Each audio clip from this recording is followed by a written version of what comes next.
Hi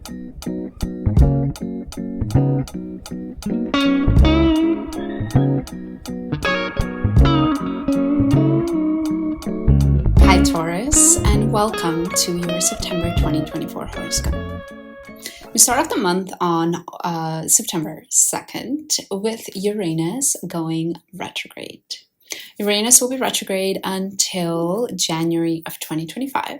So you have a couple of months to reflect and consider how you have been establishing your own unique leadership, your own unique style, your own unique way of showing up to the rest of the world. At the same time, on September 2nd, Pluto, who has been going retrograde for a while now, is finally going to enter back into Capricorn. And this will be the final time it does that. It won't be there for very long, only until mid-November. And for you, Taurus, Capricorn will be entering back into your 9th house. So you might be especially reflective, especially introspective on the power of your beliefs and whether you have been able to truly step into what you believe in, what you stand for, the type of lifestyle that you would like to have, and whether you have been confident and powerful in fully embodying that for yourself. A day later, on September 3rd, we have a new moon in Virgo, which for you, Taurus, is your 5th house. This might mean that you are starting a new creative project, maybe starting a new romance, maybe something new is happening in the life of your children as well. There are two other interesting aspects that happen during this new moon that flavor this new start or new beginning. And one of them is a square between Mars and Neptune. Mars in your 2nd house is squaring Neptune in your 11th house. While you're trying to start this new creative project, while you're trying to get in touch with maybe your inner playful side or something new is happening with your children, perhaps, there is this sort of tension between your finances and your long-term vision. It could be that there is a way that you want to get in touch with your playful side. You want to pick up a new hobby, but you feel like maybe you don't have the finances right now to do that. Or you feel like, well, that doesn't align with your long-term vision. Your long-term vision right now requires you to work a lot so that you can save money and buy a house, for example. So there is that tension between wanting to be playful, wanting to be creative, but the practicalities of your long-term vision, the practicalities of your finances, perhaps making that a bit difficult. And at the same time, the second aspect during this new moon that adds more of a flavor is the conjunction between Venus and the South Node in your 6th house. So while you're trying to start this new creative project, while you're trying to maybe pick up a new hobby, there are also some habits that you have with your routine, habits that you have with your diet, habits that you might have in terms of how you take care of your body, your physical needs like food and sleep and exercise, that could potentially also be holding you back. You might have this habit of staying up super late and scrolling on social media that is holding you back from being able to get up early in the morning and go to that pottery class before work, for example. So really take a look at what are habits in your routine that maybe you want to change and you want to get rid of. On the 5th of September, Mars enters the sign of Cancer, or your 3rd house. So you might find that your drive and your motivation for September is going to be quite focused on your local surroundings and your local community. You might be talking a lot more. You might be really sharing and listening and communicating a lot more than you usually do, Taurus. And you might find yourself also spending more time and energy with your siblings or with your neighbors.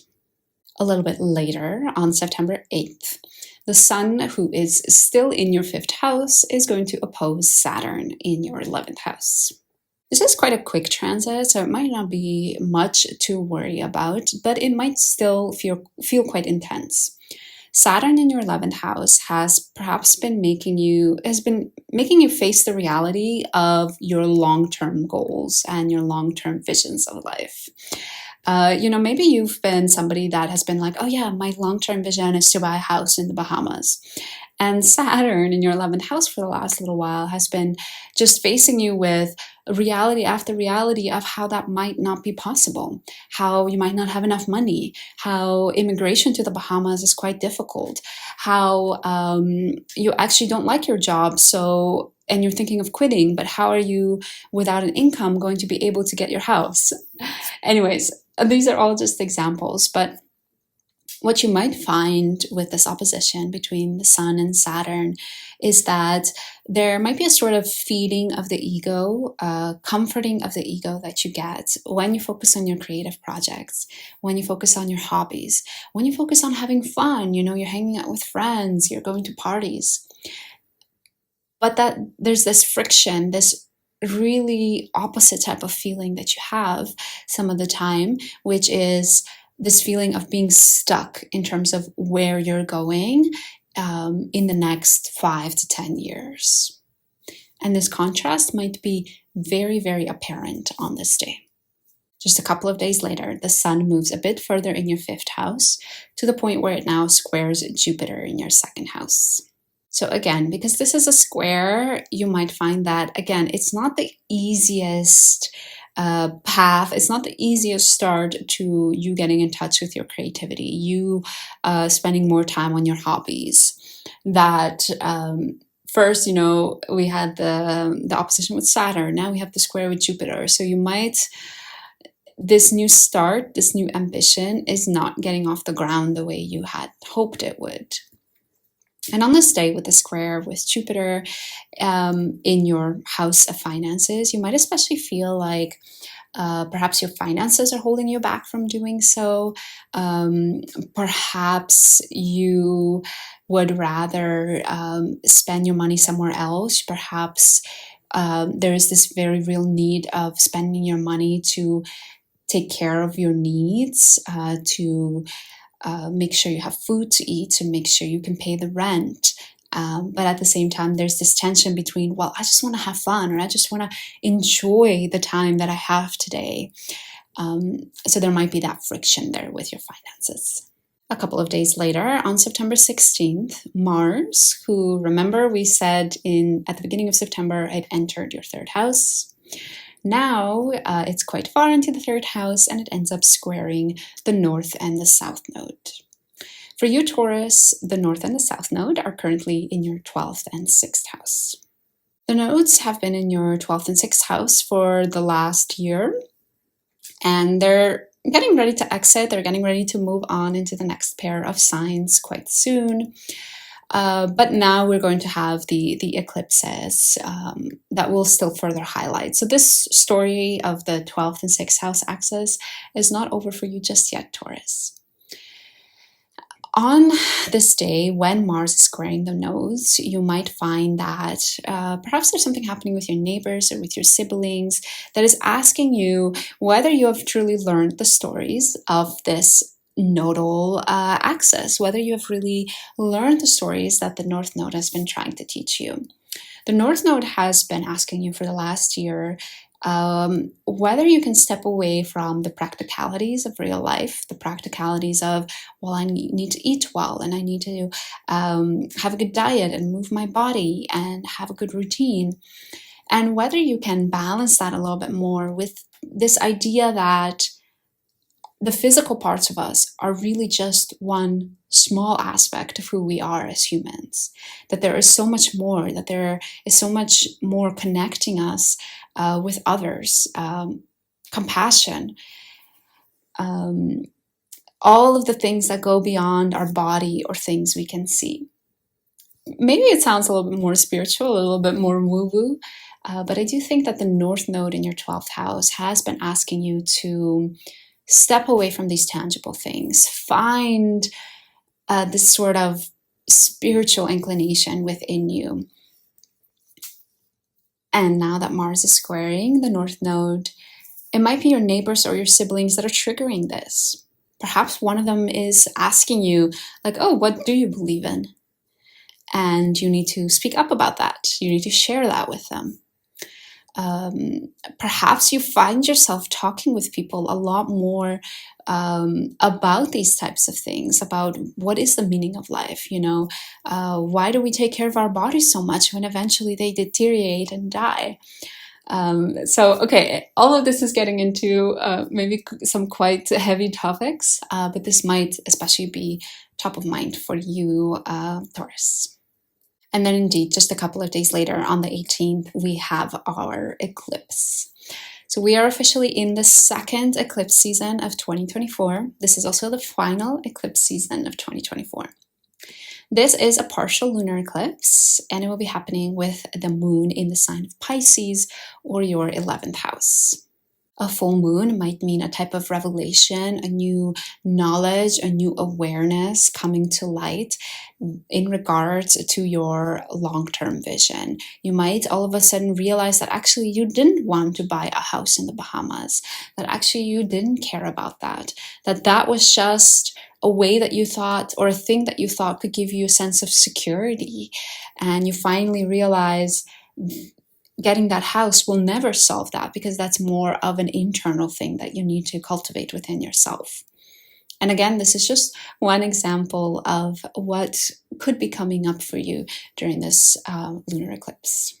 Neptune is quite close by also during this lunar eclipse. Also, the lunar eclipse is in Pisces. So honestly, I would allow yourself to dream a little bit, get into states where you can actually just think, irrationally, away from the fact of whether it's possible, whether it's doable, and just really dream about where you want to be in the next 5 to 10 years. During this time, we also have Uranus, Neptune, Pluto, all retrograde. So it might especially add to this introspective quality to this lunar eclipse. And you might especially feel like you want to spend time alone, you want to spend time in quiet, and just get in touch with what's happening up here. And you will continue to feel these energies of the eclipse up until the 21st of September. This is because the opposition with the Sun and Neptune will be exact on that day. So even though the Sun and the Moon are close to opposing Neptune during the actual lunar eclipse, the Moon will move away, and then the Sun will continue to get more and more exact with that opposition. That opposition will be exact on the 21st. So therefore, you might continue to feel this dreamy energy up until that day. A day later, on the 22nd of September, we have Pluto coming into the mix. So Pluto has been, I feel like, quite quiet during most of September. Of course, it traveled back into Capricorn, but on the 22nd is the first aspect it's making while being back in Capricorn. The aspect is actually two aspects. It's a square with Venus and a trine with the Sun. Venus is in your 6th house, while the Sun is in your 5th house. So you might find that you are reflecting on your beliefs. Remember, Pluto is in your 5th house. You're reflecting on your lifestyle. You're reflecting on all of the things that you have learned with your travels, with the different cultures, different lifestyles that you've been exposed to. You might find that your routine is perhaps making it difficult for you to live according to your beliefs. You might believe that everybody deserves to be loved, or everybody deserves to have enough food and not die of hunger. But your routines might be saying something else. Your routines might be showing you hogging food, or you acting in ways where you don't trust others, or in ways where you're very focused on yourself and you're not spending time giving or volunteering, for example. And again, this is just one example, but in general, you could be reflecting on, how do my routines not correspond to what I actually believe about my life and about the type of lifestyle that I want to live.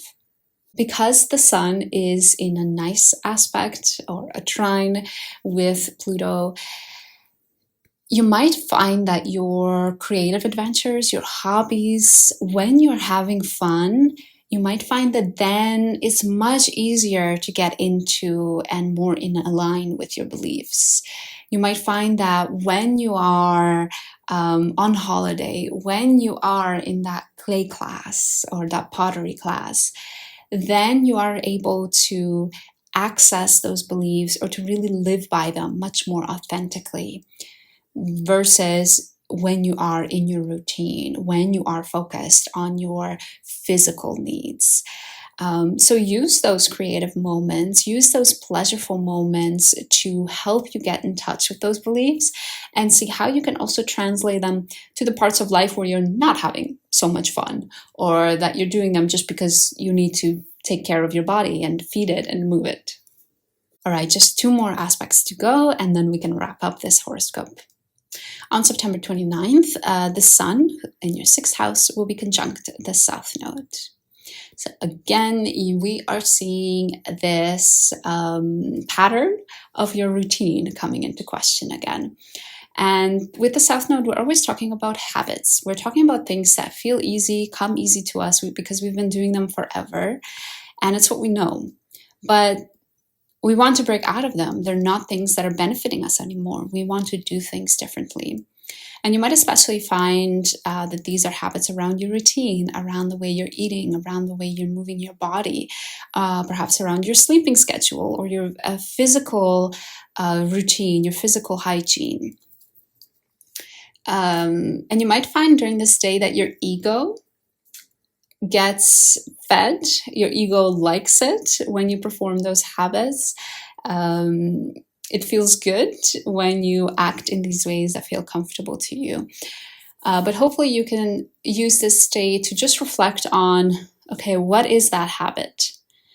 Why am I doing it? Why is it making me feel good? And how can I perhaps try to do it another way, a way that's a bit more maybe uncomfortable, but that in the long run is better for me.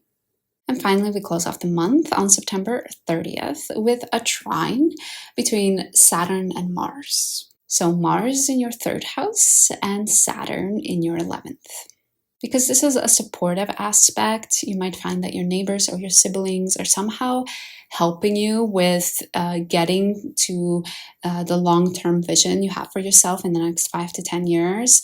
It could be something like your neighbor gets you in contact with a colleague who could give you a potential job, or your siblings get you in contact with their realtor who can finally get you to that long-term vision of owning a house yourself.